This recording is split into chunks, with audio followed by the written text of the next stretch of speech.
यदि आज भारतीय एक नहीं हुआ तो जो बम धमाका दिल्ली में हुआ है, ऐसा भारत के हर गली कोने में होता दिखाई देगा। जो डॉक्टर मुसलमान पकड़ा गया, इस्लाम धर्म का था, लेकिन उसने देश में करोड़ों लोगों की जान लेने की तैयारी कर रखी थी। छठवां दिन है इस पदयात्रा का। निर्विघ्न रूप से सामाजिक समरसता को संदेश देता हुए जगह जगह चौपालें लगाते हुए पदयात्रा बढ़ रही है। आज सराय खटोला में वंशकार परिवार जो वाद्य यंत्र के द्वारा मंगल काजों में बैंड बाजा आदि की सेवा करते हैं, उनके साथ बैठकर, साधु संतों के साथ बैठकर सड़क पर भोज किया, सामाजिक समरसता का संदेश, हिंदू एकता का संदेश दिया। हम इस देश में सनातन हिंदू एकता चाहते हैं। सनातनियों में हम भेदभाव, छुआछूत मुक्त चाहते हैं। कुछ विरोधी ताकतें इस कार्य को, इस मिशन को रोकने के लिए तरह तरह के षड्यंत्र कर रही हैं, तरह तरह के उपद्रव कर रही हैं। हमको यही जवाब देना चाहेंगे, जो भी इस पदयात्रा का विरोध कर रहा या फिर हिंदुओं को डराने के लिए तरह तरह के षड्यंत्र कर रहा, हम एक बात कह दें, हम न रुकेंगे न डरेंगे।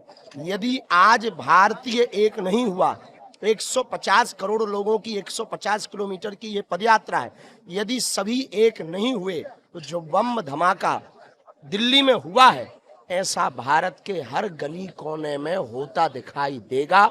इसी के लिए आवश्यकता है एकता की, यूनिटी की।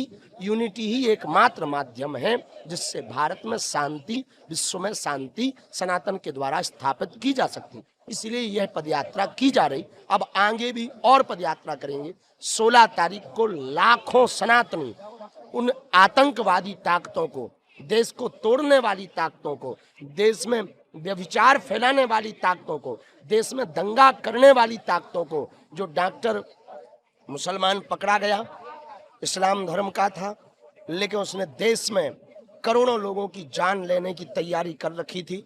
हम भारत की इंटेलिजेंट ब्यूरो, भारत की पूरी खुफिया तंत्र को धन्यवाद दे रहे कि उन्होंने वो जो RDX पकड़ा, उससे कई शहर तबाह हो जाते, उससे बचा लिया। पर जो दिल्ली में वाली घटना हुई, निश्चित रूप से वो नहीं होनी चाहिए। हम इसी आज की पदयात्रा में संपूर्ण भारत को पुनः सामाजिक समरसता के लिए, भारतीय और सनातनी एकता के लिए आह्वान कर रहे हैं कि आओ 16 तारीख को वृंदावन में, वरना हर मोहल्ले में धमाके होंगे। यदि भारत हिंदू राष्ट्र होता, सनातनी एक होता, तो पहली बात तो इस प्रकार की गतिविधियों में संलिप्त ही नहीं होते, क्योंकि विचार परिवर्तन की ही हिंदू एकता है। हिंदू एकता का मतलब है, हिंदू मात्र एक ऐसी परंपरा है जो वसुधैव कुटुंबकम, अहिंसा परमो धर्म पर भरोसा करती है। हिंदू एक होगा तो किसी की प्राण लेने की बात विचार भी नहीं करेगा। इसलिए सनातन हिंदू एकता जब जितने भी पकड़े गए सभी मुस्लिम हैं। यही इस देश का और विश्व का दुर्भाग्य है कि यही क्यों आतंकवादी होते हैं। कहीं ना कहीं इनकी शिक्षा नीति गड़बड़ है। मदरसों की शिक्षा नीति में मानवता पढ़ाने की आवश्यकता है। सर, जैसे कि मैं सबसे लास्ट तक आपके साथ याद कर रहा हूँ, लेकिन कई बार सोशल मीडिया पे दिखाई जाती है कि भगड़ हो गई, पब्लिक बेकाबू, ऐसा हुआ है? लेकिन अब तक हमें खबर नहीं मिली। अफवाहों से बचें। हम ANI के माध्यम से सभी न्यूज एजेंसियों से प्रार्थना करना चाहेंगे, इस सूचना को जन जन तक पहुंचाएं। कोई भगदड़ नहीं हुई, अफवाहों से बचें। बहुत शांति के साथ पदयात्रा चल रही, लाखों पदयात्री व्यवस्थित हैं, भगवान की कृपा है।